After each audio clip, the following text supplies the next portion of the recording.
Poilievre lays out plan for first 100 days of a conservative government. We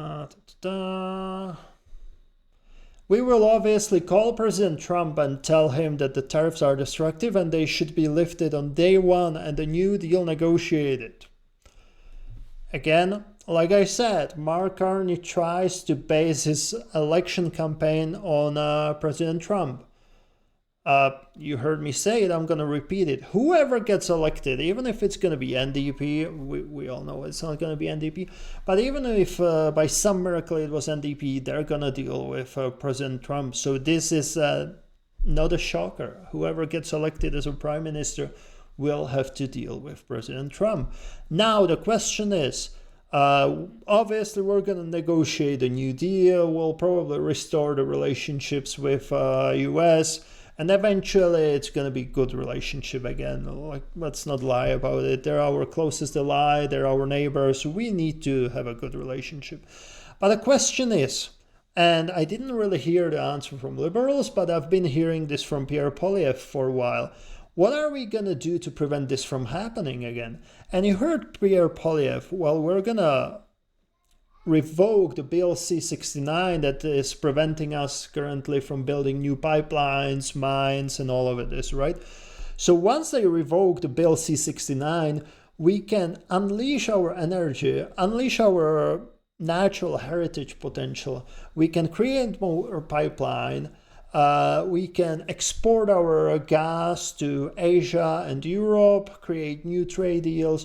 We can start building the factories or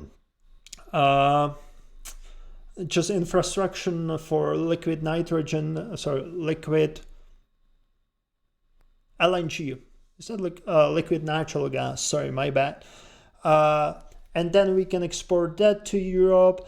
Let's pause on that. So if we export the gas and LNG to Europe, that makes Europe less dependent on the Russia, which eventually will obviously help Europe, right? Hopefully by then we're not going to have any war in Ukraine, but if we do, it's going to defund Russia, take away their money, which eventually will help in this war, right? So that's a big thing. So yes, call with President Donald Trump. But what we will not do is put Canadian taxes, effectively Canadian tariffs on Canadian industry. That is the exact kind of economic liberal insanity that got us into this mess over the last 10 years.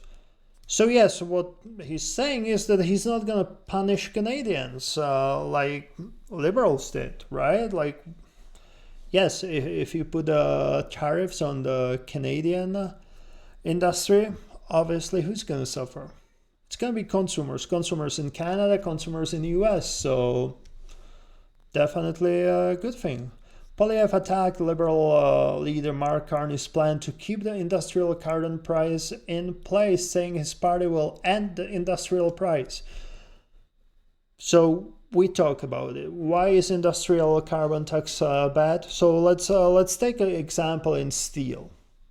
Right now we have a tariff on steel. Right now we have an industrial carbon tax on steel. Steel is everywhere. Steel is used in construction, car manufacturing, appliances, literally everywhere. So right now, us as a consumers are paying for this industrial carbon tax. You hear about Mark Carney getting rid of carbon tax for households. Well, that's nice, but that's still not everything he can do to save some money from Canadians' pockets, right? Because as long as the industry still have carbon tax, the goods are more expensive. And Pierre Poilievre and conservatives are planning to get rid of the carbon tax all and all, households and industry, which is definitely good decision. Yes, we can talk about net zero, we can talk about cleaner energy, but what do you think is a better way to fund this infrastructure? Taxpayers' money or money from industry like oil oil fields, natural gas, mining, and all of this. So if we unleash this energy, which again, net zero, Canada still doing pretty good, not even 150 of the most pollutions in the world. So if we unleash this energy and put just 10% out of all of these industries into the clean energy projects, we're gonna do it faster and more effective than if we just depend on the taxpayers' money, which is what liberals want to do, depend on taxpayers' money and build the clean energy grid out of it. So that's just ridiculous to me. Okay, what's next? The conservative leader said his government will pass 3 laws in the first 100 days called the Affordability for a Change Act, the Safe Streets for a Change Act, and Bring Home Our Jobs for a Change Act. Poilievre laid out the main planks of his platform in those 3 categories on Friday. The affordability law will deliver urgent relief to Canadians. That will 54 billions worth of cuts to bureaucracy, consultants, foreign aid, and other waste, as well as income tax cut, Poilievre said. Yeah, so pretty much just trying to make everything more affordable. We heard about that 15% income tax cut, which it's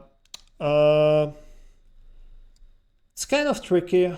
Definitely every tax cut is good for Canadians, but let's realize it's not 15%. So let's say now you're paying 15%, and he says 15%, so you're going to pay 0. No, it's going to be, so let's say federal income tax is, I think 21%, 21.5%, something like that. So it's going to be 15% out of that 21.5%. So in the end, it's not as much, but still, like, I think they calculated it that yearly you're going to save like $4,000, which still great, right? Still money. Definitely better than what the liberals are planning. To be fair, they're planning on income tax cut as well. Another question is, why didn't they do it already since they're in power? And Mark Carney is in power for 2 months. He definitely could have done it, but no. I don't know how much you can trust that. But let's continue here. The Conservatives refer to his as a 15% cut to income tax. What they have proposed is reduction in the tax rate on the lowest income bracket from 15% to 12.25%, a drop of 2.25 points. That their platform said will be phased in over 4 years. It won't take full effect until 28-29. So if I understand that correctly, it would the full 2.25% would take about 3 years to take effect. So it would be kind of like I don't know if you're aware of like collective agreements, how it's like, yearly we're gonna increase your salary by 3%. So it's something like that. Like it would slowly be going down, which, to be fair, it's I admire that they say it full on, that it's not going to happen on the day one, that you're going to see some cut, but it's not going to be this full amount, right? So that's very surprising for me with the European experience of politics. It's very surprising to me to see that they're this dishonest about it. Okay, what's there? Earlier in the campaign, when they first announced the income tax cut, Poilievre's team said it would be fully implemented by 27-28 and would cost $7 billion in each of the first 2 years and $14 billion after that. The party's platform now says it will cost just over $1 billion in the first year, rising to just shy of $14 billion by the 4th year. I can't speak to these numbers. I'm not educated enough to that, to be honest. will pass a massive omnibus crime bill that will be the single biggest crackdown on crime in Canadian history, he said, outlining the tough on crime policies he has spoken about through the campaign. So we heard about him 3 strikes and you're out, right? I definitely agree with it. If someone commits crime more than 3 times, what are we talking about? Like we heard about some examples in Vancouver, right? That when they keep catching the same criminals all over again, and because of bureaucracy and just the way the Canadian law is set up, like the guys have so many crime records that it's ridiculous, and somehow they're still on the streets. So yeah, definitely something needs to happen about that, because the crime went up. Crime went up, especially in Ontario. That's just my experience. Didn't really look at the statistics, but yeah, the crime is going up. When asked whether the change would require more resources for the correctional system, Poilievre said, "There are vacancies in a lot of our prisons right now because the soft liberal laws allow the most rampant offenders to go free." Yes, that's exactly what I was talking about, right? Bureaucracy and just the way the law is set up. A lot of people have more than 3 records and are still running, being free, right? Data obtained by the Canadian Press in March 2024 through Freedom of Information laws showed that the majority of provincial correctional facilities in Ontario were well over capacity in 2023. Okay. Maplehurst Correction Complex in Milton, Ontario had an average of 1,188 inmates, putting it at 134% capacity. It's designed to hold 887. Unions representing correctional officers in the provincial system cited issues with inmates double or triple bunking in cells. Okay, just explain this to me. So you have capacity and they're over. How is it possible? Like, I would think that if you're over the capacity, like you literally can have 100 people, no one else can come in, but somehow you're over capacity, so you have space for more people. What are we talking about? Kind of weird, no? So I guess your capacity is kind of incorrect, but that's just me being picky, right? Inmates double or triple bunking in cells. Sorry, don't really care if they don't have a cell all for themselves. Like, what are we talking about? Poilievre said he isn't worried about capacity in prisons because of what he called a revolving door of people who re-offend, and said his policies will keep those people behind bars. So yeah, that's 3 strikes, you're out. We basically have to reserve a room for them now because we know they're going to be back within a few days, he said. It's like the Hotel California. They check out, but they never really leave. The third plank of his 100-day plan includes legislation to repeal Bill C-69. Yeah, more pipelines, more... just unleash the energy, right? Which Poilievre called the No Development Law, and changes to the capital gains tax that would cut the tax on amounts reinvested in Canadian companies. So yeah, just promote more Canadian economy, right? And Canadian companies, which... like we heard a lot about like shop local, support local businesses, but what happened there is that the local businesses were usually more expensive than the other stuff. So this hopefully will help to bring down the price, and we actually would be able to shop local and promote more local stuff. But yeah, we'll see.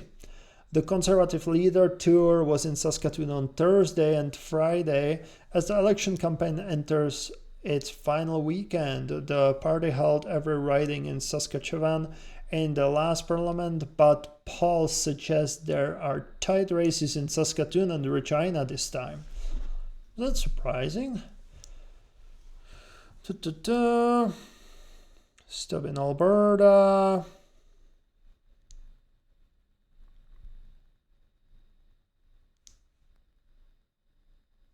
Oh, nice.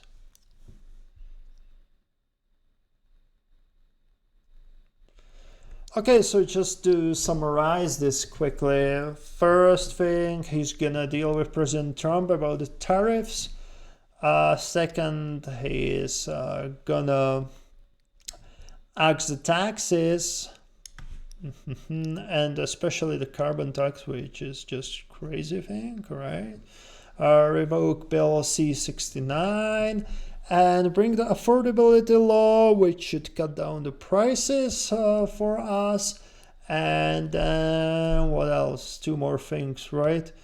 Safe streets, which will keep the criminals away from the streets, not like it's now. It's gonna be probably 3 strikes you're out, not like now you can just reoffend all the time and you're gonna be running free anyway.